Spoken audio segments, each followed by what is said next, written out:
Bom dia, crianças! Feliz sábado! Espero que estejam a passar um sábado muito tranquilo lá em casa com a família e, claro, estejam muito felizes porque é sábado, o dia do Senhor chegou. Muito bem, hoje vamos continuar a nossa historinha sobre o papai Abraão, mas antes de nós partirmos para a nossa historinha, vamos orar como tem sido o nosso hábito. Oremos. Pai querido, graças te damos, Senhor, por mais um santo sábado, pelas bênçãos e por tudo que o Senhor faz por nós. Senhor, esteja conosco até o final do seu santo dia e permita que todos os meninos lá em casa possam perceber a sua vontade e a sua palavra. Por Jesus oramos. Amém. Muito bem, crianças, voltamos para a nossa historinha. A nossa historinha de hoje vai nos mostrar uma parte do papai Abraão que nós não sabíamos. Vamos falar de um soldado valente e ainda por cima um príncipe muito generoso, muito bonzinho, que fala muito bem com todo mundo. É possível fazer tudo isso uma única pessoa? Tenho um segredinho para vocês. É possível fazer tudo isso, é claro, se tiver Deus no coração, né? E na mente, é claro. Muito bem, vamos para a nossa historinha de hoje.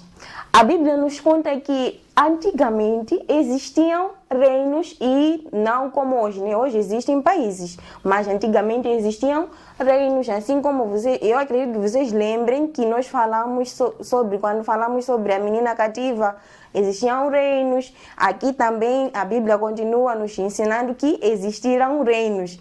Então, antigamente, quando naquele reino onde vivia o titio Abraão, onde eles se separaram, vocês lembram na história passada, o titio Abraão e o titio Ló, eles se separaram, né? O titio Ló era o sobrinho do titio Abraão, se separaram. O titio Ló foi para o lado de Sodoma e Gomorra, enquanto que o titio Abraão foi para outro lado, que era o lado de Gerar. Então, quando isso aconteceu, naqueles reinos, para eles poderem expandir ou aumentar os seus reinos, teriam que invadir os outros reinos. Por exemplo, em Moçambique, teria que haver uma guerra entre Moçambique e Angola, por exemplo. Daí, se Moçambique vencesse Angola, Moçambique logo iriam juntar o país Moçambique e Angola, e seria um único país, ou um único reino. Então, isso acontecia muito antigamente. E existia um rei, que era o rei de Elão. Ele se juntou a 3 reinos, a 3 outros reis, né? Por exemplo, Moçambique, Angola, Zimbábue e também Zâmbia. 4 reinos, reis e reinos, né? Aí eles se juntaram e queriam combater a 5 reinos. Só que isso aconteceu porque antes o rei de Elão, ele havia invadido o reino de Canaã, justamente na parte onde vivia o titio Ló, no lado de Sodoma e Gomorra, e mais outros reinos, mais 3 reinos. Então, ele quando invadiu, ficou 14 anos aí escravizando aquele povo, mandando como ele queria. Depois eles, nós estamos cansados de ser invadidos, de ficar aqui a ser oprimidos no nosso próprio país, no nosso próprio reino. Vamos nos rebelar. Se rebelar é como se fosse fazer uma manifestação, né? Então eles se uniram, todos aqueles que viviam lá antes de serem invadidos por aquele rei, se uniram e conseguiram vencer aquele rei. Quando ele saiu, ele ficou bem frustrado. Ele disse, tá bom, me venceram dessa vez, mas eu vou me unir a outros de uma outra vez e vou aparecer sem vocês saberem e vou vos invadir. Ele não disse isso, senão eles estariam já prontos para lhe receber. Ele não disse, só pensou e saiu. Já depois quando passou algum tempo, aquele rei novamente já fez aquele plano. Agora sim, eles estão desprevenidos, vamos invadir. Então ele se uniu a 3 outros reinos muito fortes. Depois disso, ele já foi lá e não queria só aquela parte de Sodoma e Gomorra. Ele já queria muitas partes. Então ele combinou com aqueles 3 reinos. Só que aqueles que ele queria invadir de Sodoma e Gomorra ficaram espertos. Se uniram também a 3 reinos e ficaram 5 reinos contra 4 que estavam a vir para invadir. Quando chegaram já para invadir, a parte que era de Sodoma e Gomorra, invadiram. Os reis que se aliaram ao rei de Elão conseguiram vencer. Quando se vencia, o que acontecia? Por exemplo, chegam aqui, invadem e matam os reis, por exemplo. Aí eles iriam levar todos aqueles que não morreram e iriam levar como escravos. Chegariam lá e trabalharíamos para eles como escravos, né? Como empregados, domésticos e muitas outras coisas. Então, eles, quando já invadiram, levaram também consigo o titio Ló, que estava na parte de Sodoma e Gomorra. Levaram eles e foram com eles até um lugar, como se fosse um lugar sem ninguém, né? Numa fronteira, assim. Num lugar aberto que ninguém havia levado como reino, nenhum rei conhecia. Eles ficaram aí. Depois disso tudo, só que aconteceu algo. Um dos que foram invadidos de Sodoma e Gomorra sabia que Ló tinha um tio, que era o tio Abrão. Ele disse, poxa, eu vou correr. Ele conseguiu fugir e correu até o tio Abrão. Quando chegou lá, disse, sabe, tio Abrão, lá levaram todo mundo. Eu consegui fugir, bombardearam toda a cidade, está tudo em chamas. Tio Abrão ficou, poxa, meu Deus, o que eu faço? Vocês lembram que o tio Abrão era alguém que fazia a vontade de Deus. Então, a primeira coisa que ele fez logo que ouviu isso tudo, ele se ajoelhou, abriu os seus braços, começou a chorar para Deus. Pai, por que meu sobrinho, sua família, eles não podem morrer, não podem ser levados como escravos? Então, Deus viu, poxa, meu servo está a sofrer, eu não vou deixar o seu sobrinho morrer. Aí, Deus fez entender ao tio Abrão que ele deveria, procurar alguns soldados ou algumas pessoas que ele via, né? Porque o tio Abrão vivia com a sua família e mais 1000 pessoas que lhe acompanhavam sempre. Então, Deus disse, escolhe aí entre os jovens que vivem na sua casa, aqueles que são espertinhos, aqueles que você vê que dão para lutar. Escolhe 318 homens para eles poderem lutar. Então, o tio Abrão escolheu aqueles homens e também falou com o rei que ele tinha, né? Porque ele estava do outro lado do reino, né? Tinha um outro rei. Então, ele falou com aquele rei e aquele rei aceitou. Mandou mais 3 soldados, os melhores soldados do reino. Mandou e foi para ajudar o tio Abrão. Quando o tio Abrão chegou lá, começava já a lutar. Aí ele sabia que ele estava com Deus, ele sabia que nada iria lhe acontecer. Ele só estava a chegar, só estava a fazer isso, começou a matar todo mundo. Aí porque ele chegou lá e eles não sabiam que ele iria vir. Então ele chegou lá de surpresa também, como eles já haviam feito lá com Sodoma e Gomorra. Então ele chegou lá, começou a matar todo mundo, conseguiu e ele conseguiu vencer a todos. Depois disso tudo, o tio Abrão levou o seu sobrinho Ló e todos que estavam aí, ele já acompanhou até Sodoma e Gomorra, né? Quando vocês podem imaginar onde estava o rei de Sodoma e o rei de Gomorra quando o tio Abrão estava a lutar tudo isso. Quando eles viram que eles estavam a ser vencidos antes do tio Abrão saber da luta, né?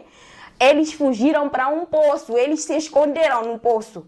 Quando já viram que o tio Abrão venceu, aqueles todos viram aquelas pessoas já voltar para casa. Eles saíram do poço todos bem envergonhados, assim. Saíram, começaram já a pedir desculpa, tio Abrão, nós queríamos também ir lá e lutar consigo, mas nós ficamos com medo. Coisas assim. O tio Abrão disse, tudo bem. Eu fui, não porque eu não tinha medo, mas porque Deus estava comigo. E eu sabia que Deus iria me ajudar, com certeza, porque Ele é quem me deu a luz do que eu estava a fazer. Então, depois disso tudo, já, o que o rei de Sodoma e o rei de Gomorra iriam fazer? Eles pararam e disseram, ouve, tio Abrão, você pode levar todo o dinheiro que você conseguiu, porque quando se invadia uma cidade, levava-se as pessoas. E se as pessoas tinham dinheiro e naquele tempo não tinha bancos, nem empresa, nem nada disso. Eles levavam o dinheiro que ficava em casa e iam embora com aquele dinheiro. Então tinha muito dinheiro de muitas pessoas que haviam sido levado.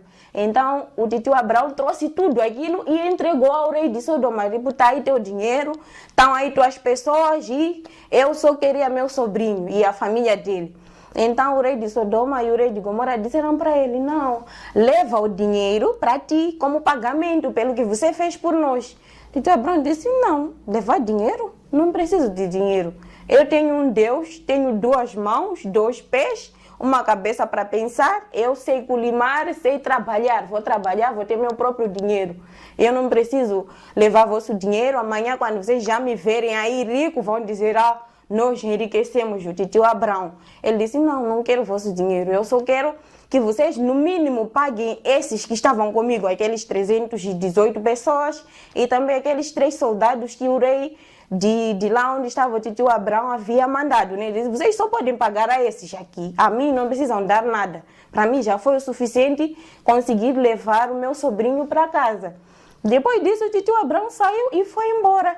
Já depois de algum tempo, um rei de um outro país, de um outro reino, né, veio e ele se chamava Melquisedeque. Ele veio e ele também era sacerdote de Deus, era como se fosse um pastor, né? Para nós agora diríamos que fosse um pastor ou coisa assim.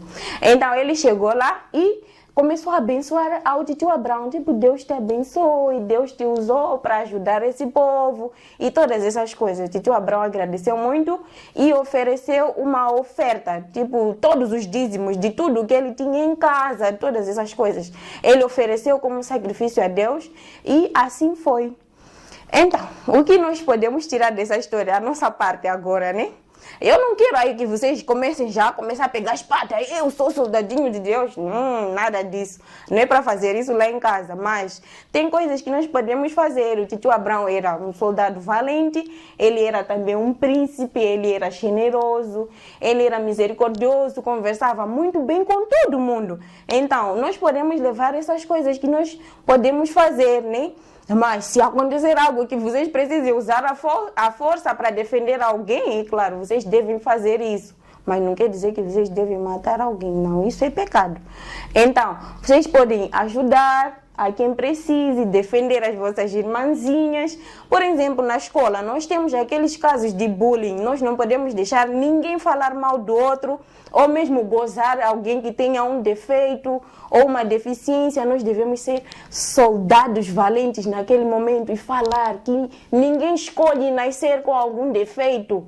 Ninguém nasceu e diz, eu quero ser assim. Não, ninguém teve esse privilégio. Então nós não podemos fazer isso, não podemos deixar ninguém fazer bullying com ninguém e nem podemos ser nós a fazer bullying com ninguém.